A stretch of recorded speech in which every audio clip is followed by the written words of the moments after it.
All right, let's go over these to some degree at least. So here, for example, we can consider 5C. And what's the main fact to use to figure out the order of this permutation quickly?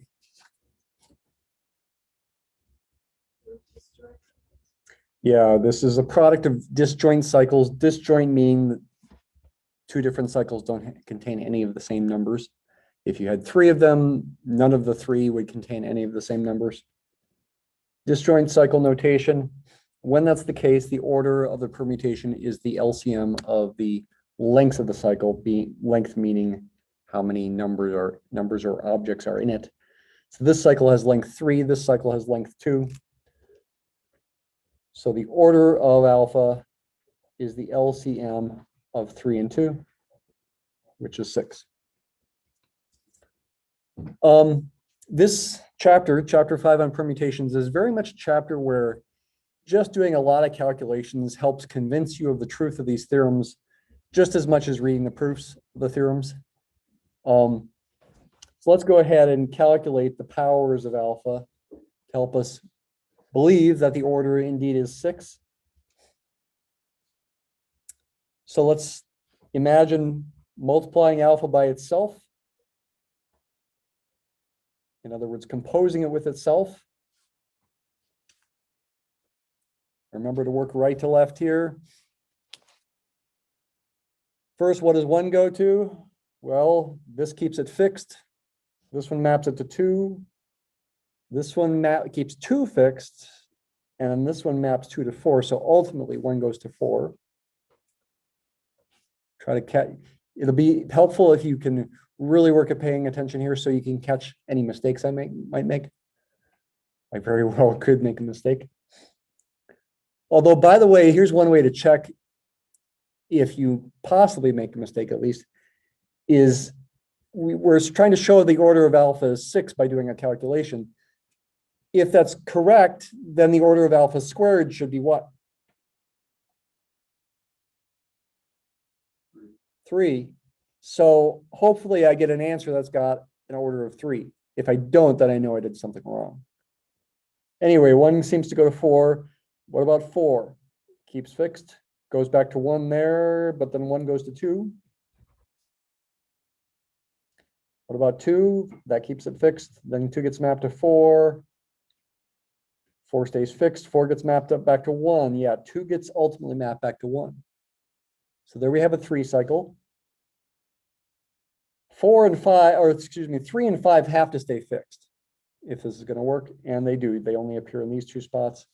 This one maps 3 to 5, but then this one maps 5 back to 3. And same kind of thing. This one maps 5 to 3, then this one maps 3 back to 5. So this is a 3 cycle. Its order is 3, as would be expected. And the order of alpha cubed should be 2. So we're either going to get a 2 cycle, or we might get the product of 2 cycles here. So I can take alpha squared and multiply times alpha in either order. Disjoint cycles do commute. So when you write alpha, you could write this in the opposite order because those commute. These are not disjoint cycles, but we do know alpha commutes with alpha squared. So this part could have been put on the other side, and it would still commute. It would still give you the same answer. All right, what does 1 go to? First 2, then back to 1. So 1 stays fixed. Right? Tracking with me? Really working at that might help you stay awake well. What about 2? 2 goes to 4, then back to 2. What about 3? 3 goes to 5 and then stays fixed. So 3 ultimately goes to 5. 4 goes to 1, then back to 4, so 4 stays fixed. 5 goes to 3, and yeah, this is 3, 5. Which by cancellation would imply the product of these two is the identity, and it is. Double checking it, yeah. Those two things are the inverses of each other. And yeah, that has order 2. alpha to the fourth. Let's go ahead and keep going here.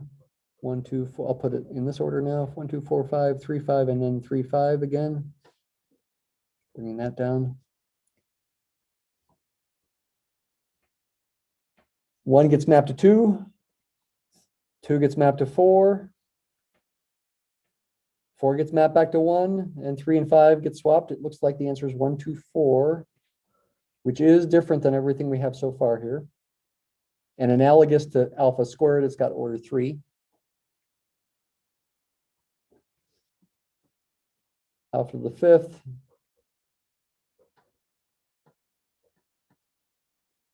Bring that down there. 1 goes to 2, then 2 goes to 4. So 1 goes to 4. Alpha to the fifth better have order what? If alpha has order 6, alpha to the fifth better have order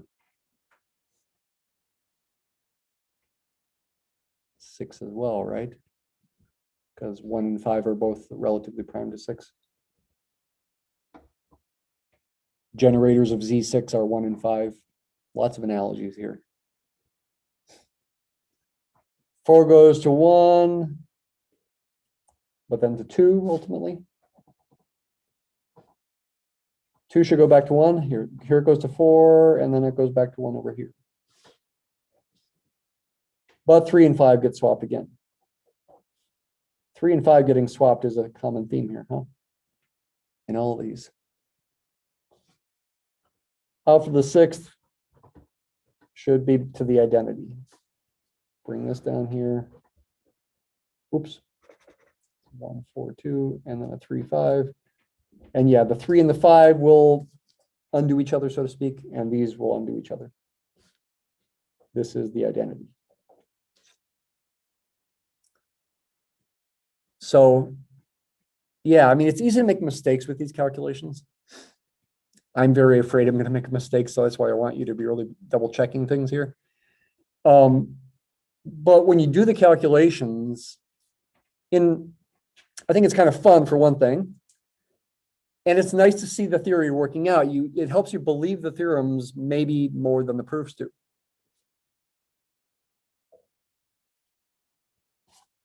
Of course, we can quickly do the other ones. You should, if you are given problems like this, you should take the time to check that they're in disjoint cycle notation, and not all of these are. And if they're not, you should try to put them in disjoint cycle notation.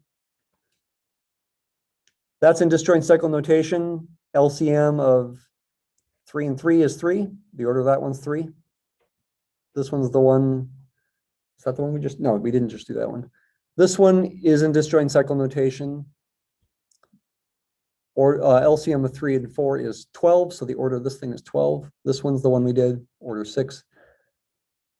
Double check, is it in disjoint cycle notation? Yes, it is. So the order would be the LCM of 3 and 6, which would be 6. This one is not in disjoint cycle notation, and these last two are not. So you'd want to put them in disjoint cycle notation before trying to compute their orders.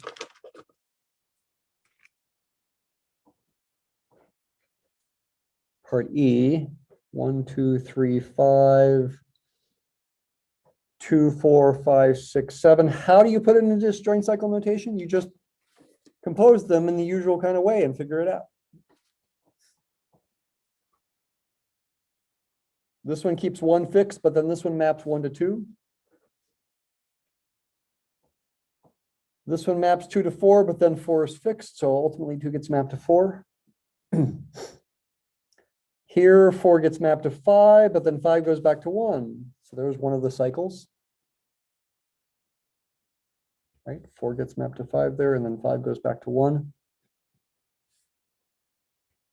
What about 3, 5, 6, and 7? 3 gets mapped to 5. Here, 5 gets mapped to 6, and then this one keeps 6 fixed, so 5 gets mapped to 6 ultimately. Here, 6 gets mapped to 7, and then this one keeps 7 fixed. So 6 gets mapped to 7. Finally, 7 gets mapped to 2 here with this one, but then 2 gets mapped to 3. So ultimately 7 does get mapped to 3. Those are now disjoint cycles. So the order is the LCM of 3 and 4, which is 12. The order is not the LCM of 4 and 5. The order is not 20, it's 12. Oh, I could see this kind of problem very much being an exam question problem. Does that make sense? An exam question or an exam problem.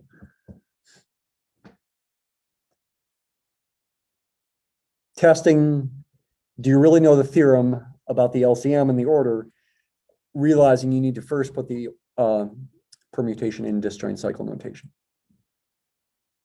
Okay, so when you see a problem like that, just take a breath, ask yourself first, is it in disjoint cycle notation? The other one, part F, 3, 4, 5, 2, 4, 5. Once again, put it in disjoint cycle notation. 1 certainly gets mapped to itself under both. 2 gets mapped to 4, but then 4 gets mapped to 5. 5 gets mapped to 2, then stays fixed. So there's a cycle.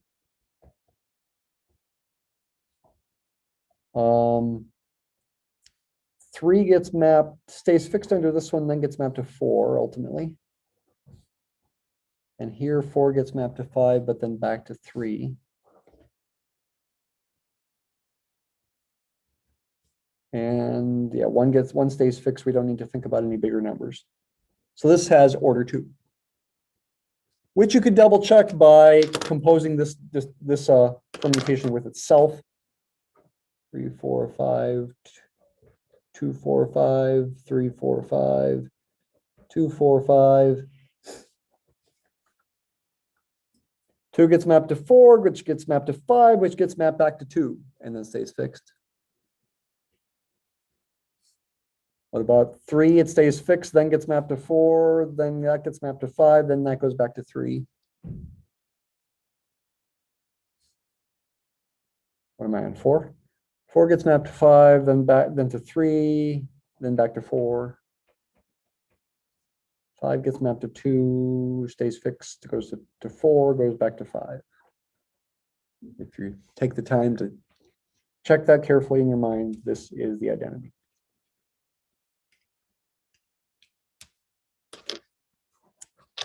And then if the permutation is given an array form, like 6b here,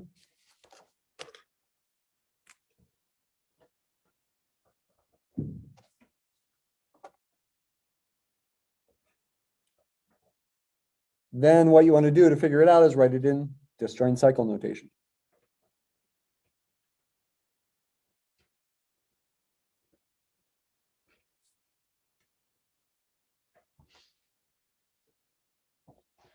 So 1 gets mapped to 7. Remember, you go downward here. 1 gets mapped to 7, but then 7 goes to 5, and then 5 goes to 3, and then 3 goes back to 1. So that's one of the cycles. And then 2 gets mapped to 6, which gets mapped to 4, which goes back to 2. So that's this permutation from S7 in disjoint cycle notation.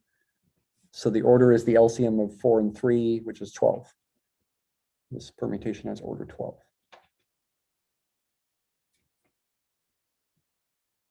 Okay, another possible exam question. All right, you feel warmed up?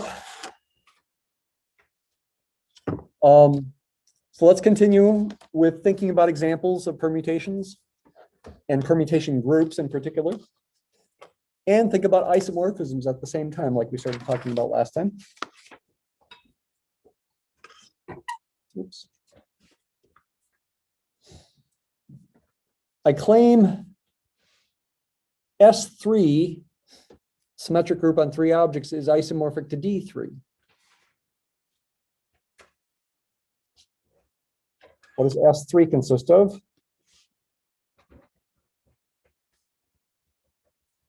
Well, there's the identity permutation, which you can write like this if you like. Or you could write it as a 1 cycle with a 2 in it or a 3 in it. And again, when you see that kind of thing, the assumption is it fixes everything.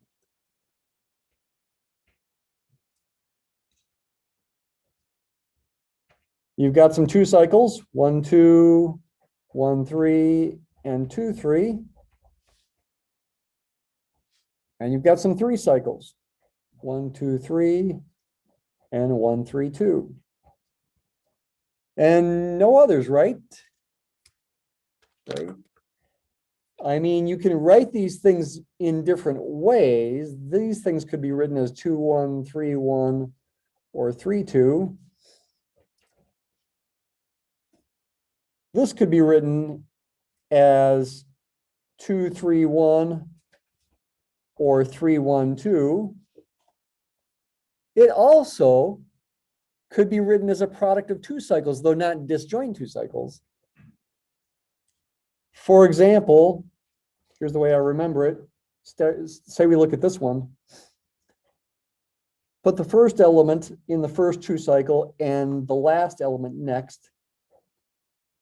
And put the first element in the second 2 cycle and the middle element next. That is another way to write this permutation. Think about it. 1 goes to 2. 2 goes to 1, then back to 3, as it should. And then 3 goes to 1. These are not disjoint cycles, and they couldn't be because that would imply the order would be 2 instead of 3. No, the order is 3. So these are not disjoint cycles. But it is a way to write it as a product of 2 cycles. And how, when you're doing the reading, thinking back on the reading, how is that important? What is that about when we write things as a product of 2 cycles? What's the main theme that comes across with 2 cycles in the reading? Even.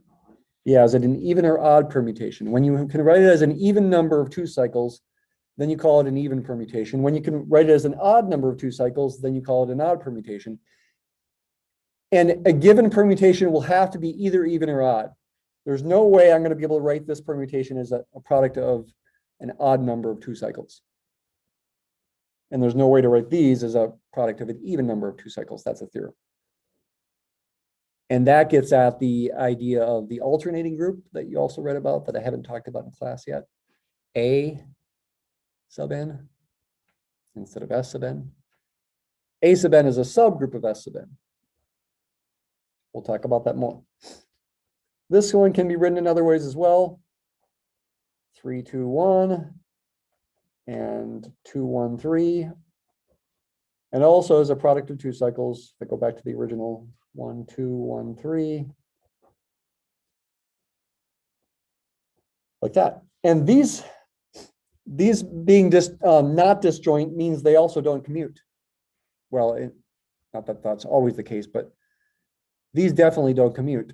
These 2 things are distinct that I'm pointing at. But they are even. The identity permutation is even, by the way, always. For example, you can write it as 1, 2, 1, 2.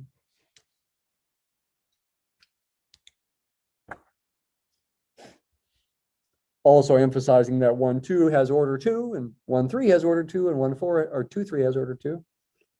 These have order 3. Compare that with D3.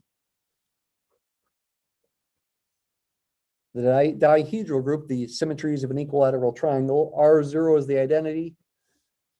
The elements of order 2 are the flips.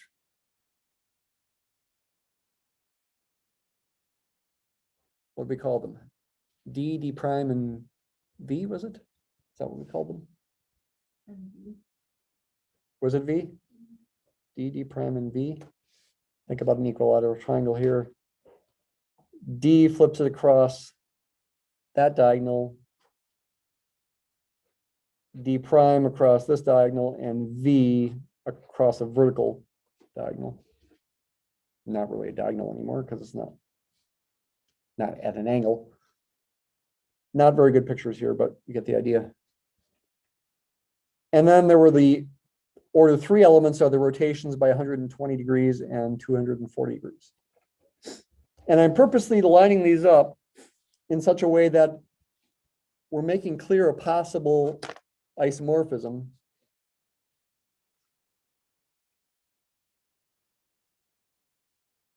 that associates these things in the way that I'm circling them. So the isomorphism from S3 to D3, or the proposed isomorphism, I should say, would map the identity elements to each other. D would map 1, 2 to D, 1, 3 to D prime, 2, 3 to V, 1, 2, 3 to R0, excuse me, R120, and 1, 3, 2 to R240. But wait a minute. Is that the only possible isomorphism? Or, and is it the right answer, so to speak? I mean, 1, 2, and 3, yeah, they're numbers, but really, as far as S3 is concerned, they're just arbitrary symbols. Could use colors, red, blue, and green, instead of 1, 2, and 3. Why should 1, 2 get mapped to D and not D prime, for example, or to V, for example?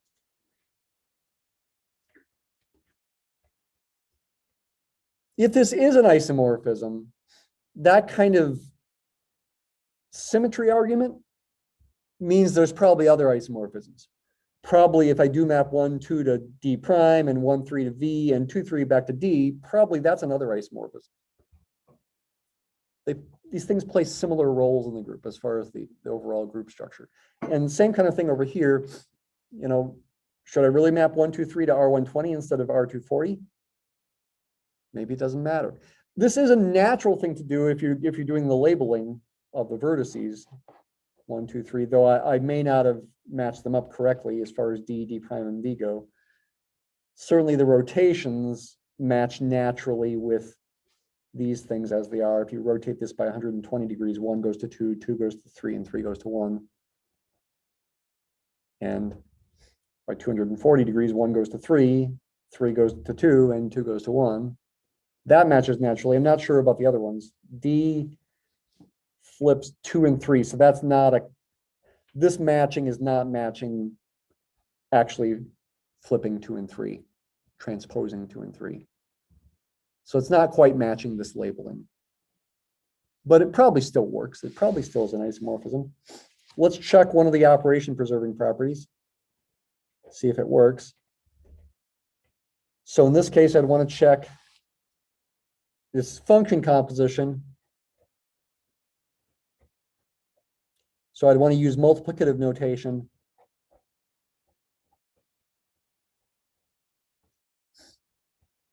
Does that work? Let's try an example. What is phi of 1, 2 composed with 1, 2, 3, say? Well, do the composition first. 1 goes to 2, but then 2 goes back to 1. 2 goes to 3, and then stays fixed, and then 3 goes back to 2, because 3 goes to 1 here and then back to 2. So this equals, maybe I'm wrong, maybe it will have to match this labeling, and maybe this is not an isomorphism. Let's see if it is or not. 2, 3 gets mapped to V. Does the product of phi of 1, 2 and phi of 1, 2, 3 equal the same thing? Maybe this won't work. I'm not sure. Let's see how it turns out. 1, 2 gets mapped to D. 1, 2, 3 gets mapped to R120. Yeah, I bet it's not going to work out. I might be wrong. I'm not sure. Thinking about an actual equilateral triangle,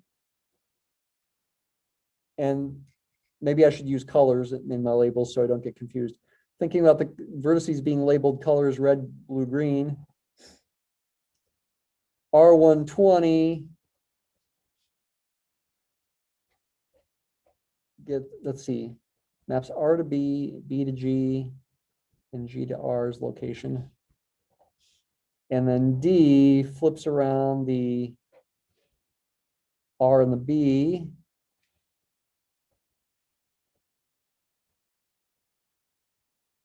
Right? That look good? And so that's D. So what is the ultimate effect? The ultimate effect is a flip that keeps B fixed, which is V. Hey, it did work. But I'm feeling uncertain enough that I'd want to check more to be convinced. That's certainly not an end of the proof. You know, you'd have to check them all. Technically, that would be a lot of checking. I wouldn't make you check them all on a test.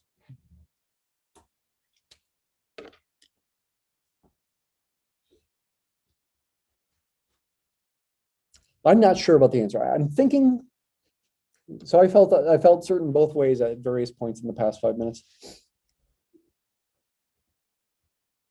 Now I'm thinking it probably will work. But it's more natural to think of it in terms of a particular isomorphism that would be induced by the actual labeling that you use.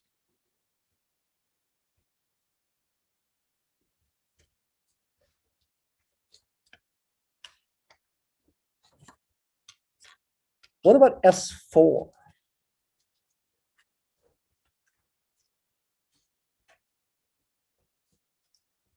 Dare we list out all the elements of S4 whose order is 4 factorial 24? Yeah, I dare.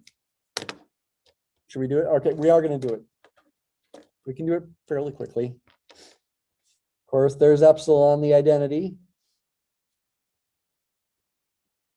Let's start with the elements of order 4. I think those will go quicker. There's the element of order 1. Elements of order 4. So this is order 1. Elements of order 4 would include 1, 2, 3, 4.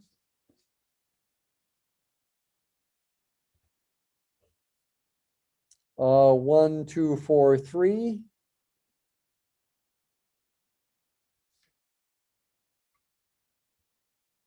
Going to do the ones where I start with 1 first. Let's say 1, 3, 2, 4 and 1, 3, 4, 2.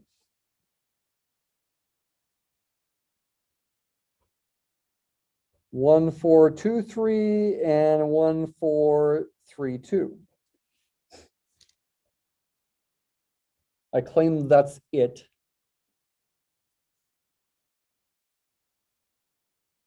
Yeah, I'm including all 4 numbers, so I can start any of them with the 1.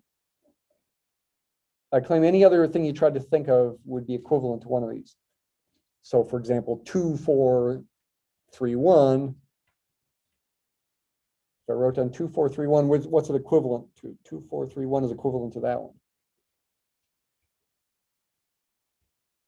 I wrote down 3, 1, 2, 4. What's that equivalent to? 3, 1, 2, 4, 3, 1. Maybe I missed it. Oh, this one right here. Oh, no. Yeah, I didn't mean to do that. Okay, yeah, 3, 1, 2, 4 is the same one.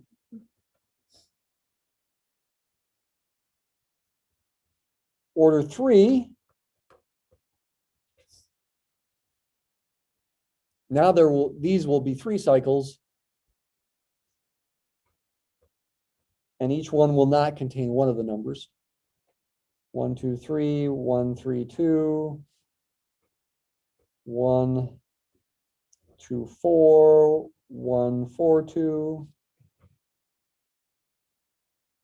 1, 3, 4, 1, 4, 3.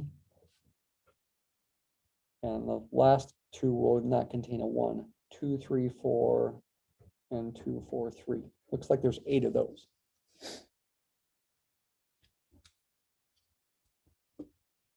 Are these 3 cycles, are they even or odd permutations?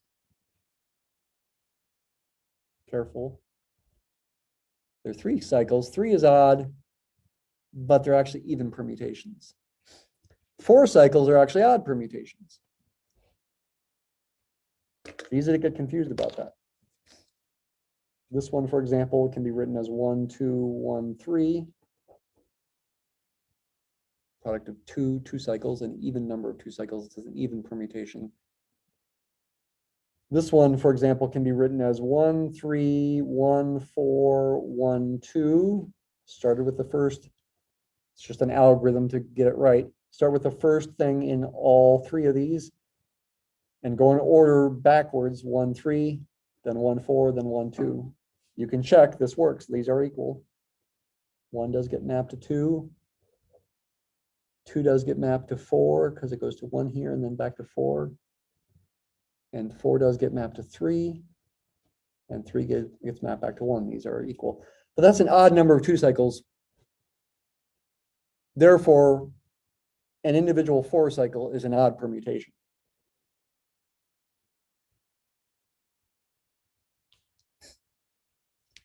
Trickiest one's probably order 2. There's 1 of these. There's 6 of these. There's 8 of those. Altogether, that's 15 elements. 24 elements total. We've got 9 more to go. Evidently, there's 9 2 cycles. Can't have a 5 cycle in S4. So just plain old 2 cycles are elements of order 2. 1, 2, 1, 3, 1, 4, 2, 3, 2, 4, and 3, 4. So there's 6 plain old 2 cycles. There's 3 more elements of order 2. What are they going to look like?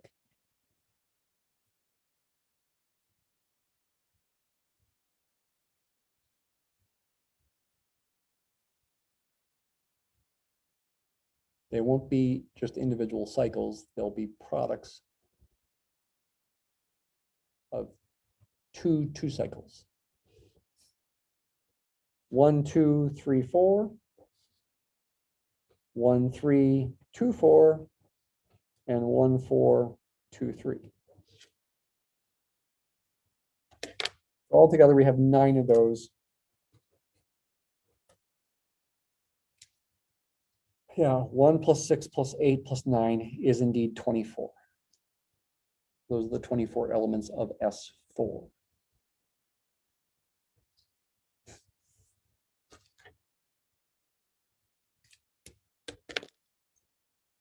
What would be the elements of A4, the alternating group?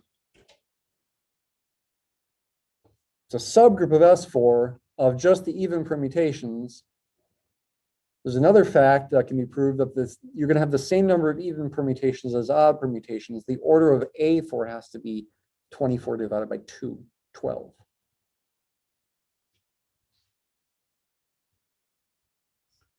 Identities in there, the identity is an even permutation always. These 8 are in there.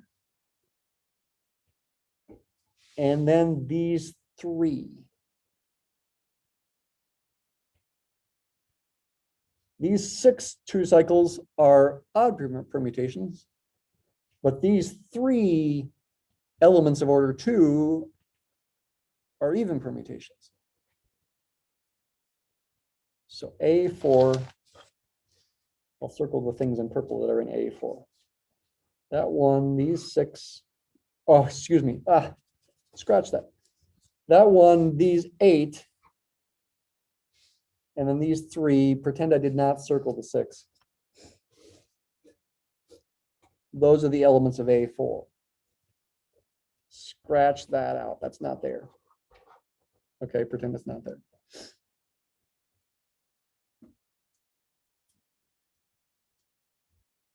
And A4 is indeed a subgroup of S4, which should make sense. You multiply 2 even permutations, say when you're representing them as products of 2 cycles, the product is going to be a product of an even number of 2 cycles still. So the proof that A4 is closed under composition here is, I basically just said it there. Closed under inverses, you'd have to verify that the inverse of an even permutation is also even.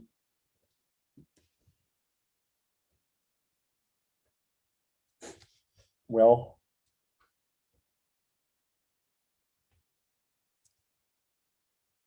these two are inverses of each other. Double check that, yeah. Those are inverses. These two are inverses of each other. These two are inverses of each other. These two are inverses of each other. And these three things are self-inverses. This is an inverse of itself, so is this one, so is this one.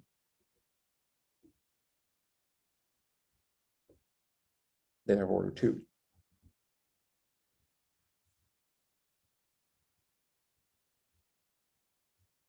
All these words kind of get mixed together, right? Order, a length of a cycle, even number versus odd number of 2 cycles. It's easy to get it all mixed up. Think about it at least some each day between now and next Monday for the test. Don't just cram Sunday night. What are the subgroups? What other subgroups are there of S4? So S4 again has order 24. It's all 24 of these elements that I have listed out here. A4 is a subgroup, this subgroup of all the even permutations. Subgroup of order 12. Both S4 and A4 are non-abelian and also non-cyclic. Again, cyclic would imply abelian. Abelian does not imply cyclic. We've seen examples of that actually. Some of the U groups. I think last Friday, that was the warm-up problem, was U16 cyclic? And we found the answer was no, even though it is abelian. So cyclic implies abelian, but abelian does not imply cyclic. Cyclic groups are the simplest kinds of groups. But there are plenty of abelian groups that are not cyclic. Abelian is kind of the next step of difficulty. We can, it turns out, classify abelian groups. And I will talk about the classification. Comes in about chapter 11, I think. We're not going to go into it in depth, but I'll talk about it a little bit. You can classify finite abelian groups at least. Turns out you can also classify what are called finitely generated abelian groups that include some infinite abelian groups if they are finitely generated. But there are plenty of abelian groups that get really nasty that are not finitely generated, you might say, like the real numbers even, or the complex numbers. They don't have a simple algebraic structure to them. You can still say some things, but it's not as, and you can generalize those kinds of things to make it even more complicated, but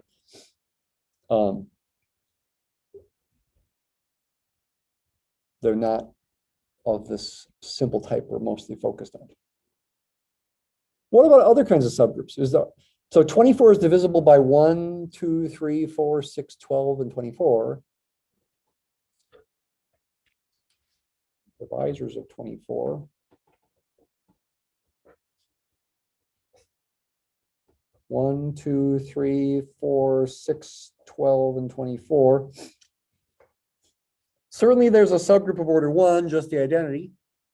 Certainly there's the entire group is a subgroup of itself. A4 is a subgroup of order 12. You might wonder, is there another subgroup of order 12? The answer turns out to be no. A4 is the unique subgroup of order 12. How about subgroups of order 2, 3, 4, and 6?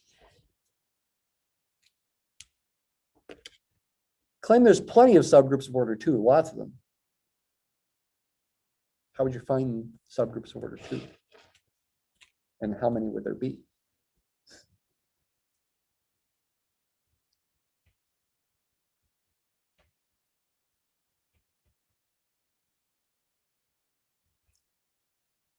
I claim there's 9 of them. How do I know that? I claim there's 9 subgroups of order 2.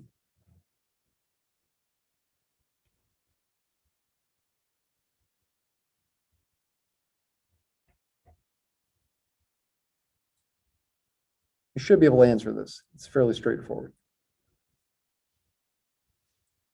What do you see a 9 in here? These are the elements of order 2. So why does that mean there's 9 subgroups of order 2? Go ahead and say it. It is what you think, if you're thinking it, which you may or may not be. It's the cyclic subgroups. Nobody want to say it? Generated by any one of these elements of order 2. Were you thinking that? This should be a point where you should be able to think that any element of order 2 is going to generate a subgroup of order 2. Any element of order 3 is going to generate a subgroup of order 3. Cyclic, in fact, right? Elements generate cyclic subgroups. Any element of order 4 is going to generate a subgroup of order 4. A cyclic subgroup of order 4. So yeah, all 9 of these elements of order 2 generate cyclic subgroups of order 2 that are isomorphic to Z2. There's only one subgroup of order 2. There's only one group of order 2 up to isomorphism, Z2. Any other group of order 2 with 2 elements has to be isomorphic to Z2. That should seem fairly obvious. Got a subgroup. You got a group of order 2. A squared must be E, but A is not equal to E. What's the isomorphism from G to Z2? Well, map E to 0 and map A to 1.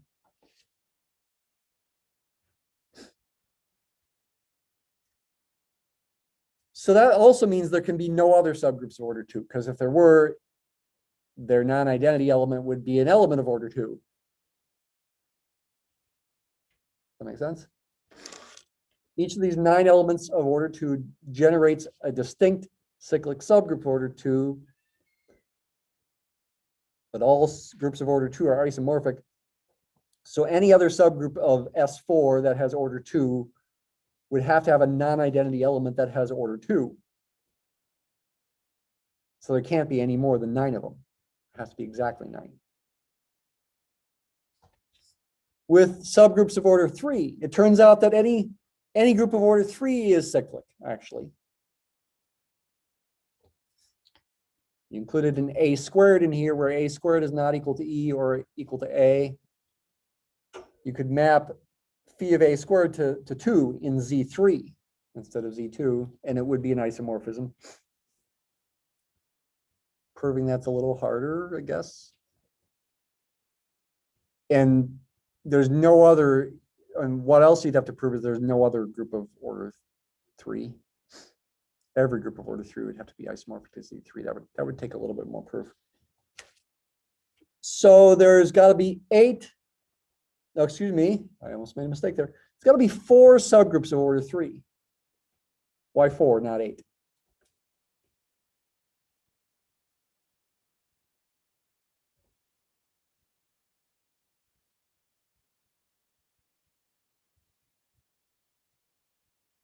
I've essentially given you the subgroups here if you add on the identity on these lines. These are inverses of each other and they're distinct. This thing does equal that thing squared and vice versa. Add in the identity, that would be a subgroup of order 3. Same with this line. These are inverses of each other, also squares of each other. Add in the identity, it'd be a subgroup of order 3. Same thing here, same thing here. You've got 4 subgroups of order 3 and no others. Any other subgroup of order 3 would have to have the identity and 2 elements that are inverses, that are squares of each other, that have order 3. But these are all of them. It's 4 subgroups of order 3. Order 4. Order 4, it starts getting trickier because up to isomorphism, there's actually 2 groups of order 4. There's Z4, which is cyclic under addition. What's another example of a group of order 4 that's not isomorphic to Z4? I think U8 is one.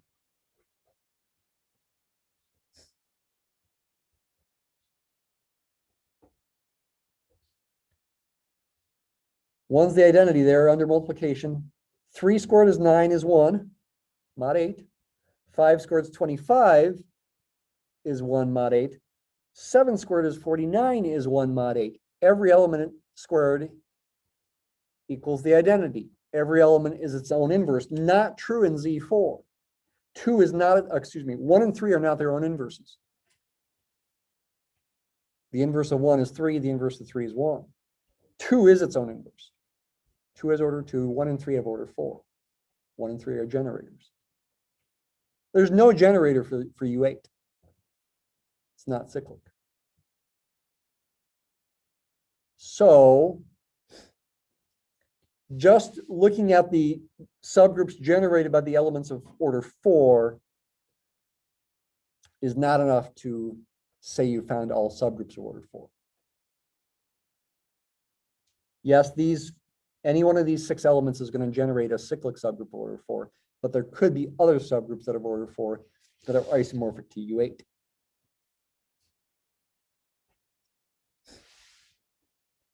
Could we figure out what they are? Maybe. You know, all the elements would have order 2. I bet they'd come from this list. I was going to try to make another subgroup order for maybe even these 3 here, for example, with the identity. Maybe. But any one of these 6 is going to generate a subgroup of order 4. And any 3 of the certain groups of 3 of them form those subgroups. There's got to be 2 cyclic subgroups of order 4. See, 1, 2, 3, 4 squared is, oh, I made a mistake there. No, that's wrong. 1, 2, it's trickier. 1, 2, 3, 4 squared doesn't have order 4, it has order 2. What is it?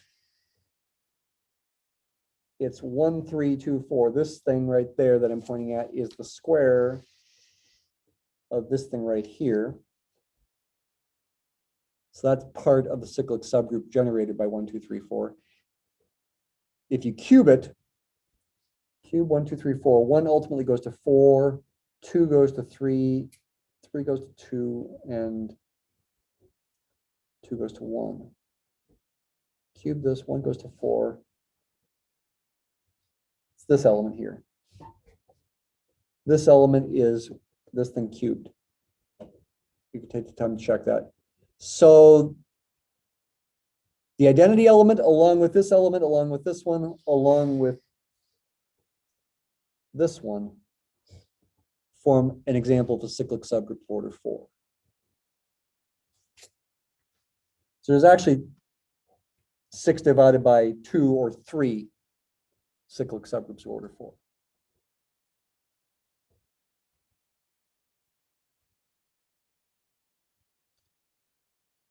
Order 6.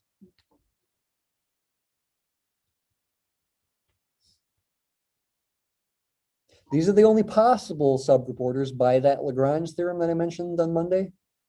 It's in chapter 7. We'll talk about it in depth after the exam next week. The order of any subgroup of a finite group has to divide the order of the group. That does not mean that you're guaranteed a group of order equal to any divisor. But in this case, there are subgroups of all these orders.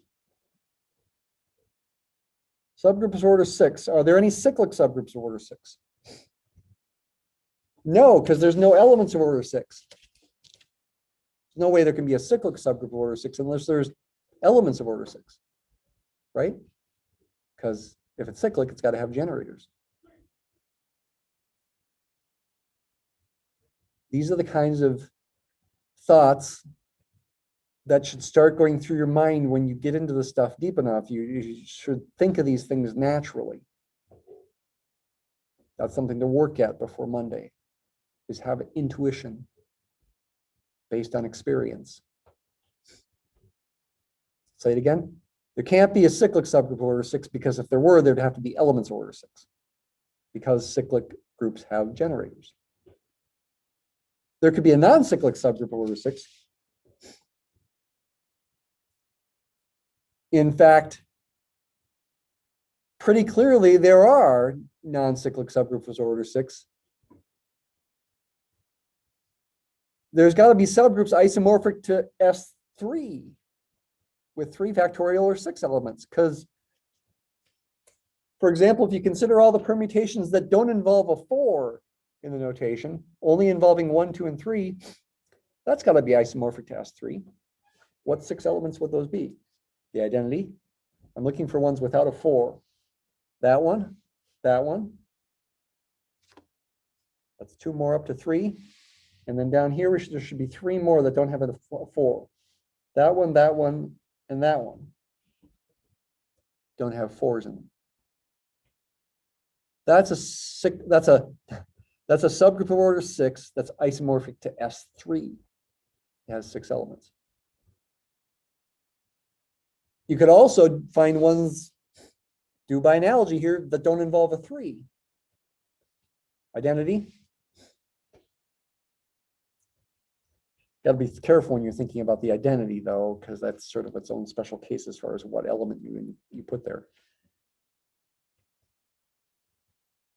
The identity, what ones that are not the identity don't involve a 3? This one, oops, no, it doesn't. I scratched out the 3. I have to go down here. Don't involve a 3. This one, this one. Yeah, just those 2 there. And down here, that don't involve a 3 is this one, and that one. Another subgroup of order 6 isomorphic to S3. And you can look for the ones without a 2 and the ones without a 1. Again, the identity is a special case. This notation maybe isn't the best notation to have, but just think of it as the identity.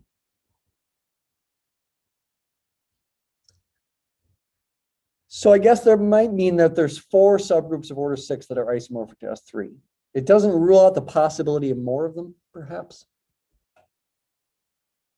That argument so far, maybe there are no others, but you'd have to argue for that. 4 subgroups of order 6 that are isomorphic to S3. And that does it. 12 is A4.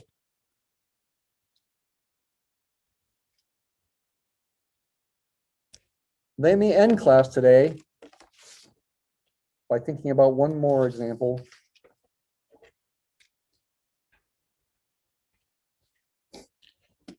S5 has order 5 factorial 120. I will not list out the elements of S5. Though, when you watch lectures 11A and 11B, I spend time, this is real important, and it is in the reading as well, counting how many of the elements there are of various orders. And you've got to use arguments based on the multiplication principle from discrete math and Providence stats. And it's a little tricky. There's some tricky aspects to it. We will do examples on Friday here in class as well. Make sure you watch 11A and 11B are pretty important, just like 10B especially was pretty important. If you want to get those arguments for like counting how many elements of order 2, 3, 4, 5 in here. 6 as well. This includes elements of order 6.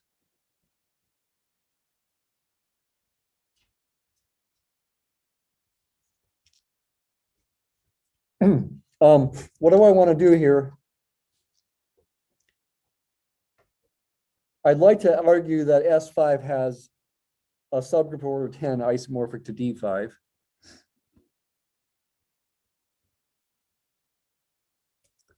The dihedral group. You know what? I made a mistake here now.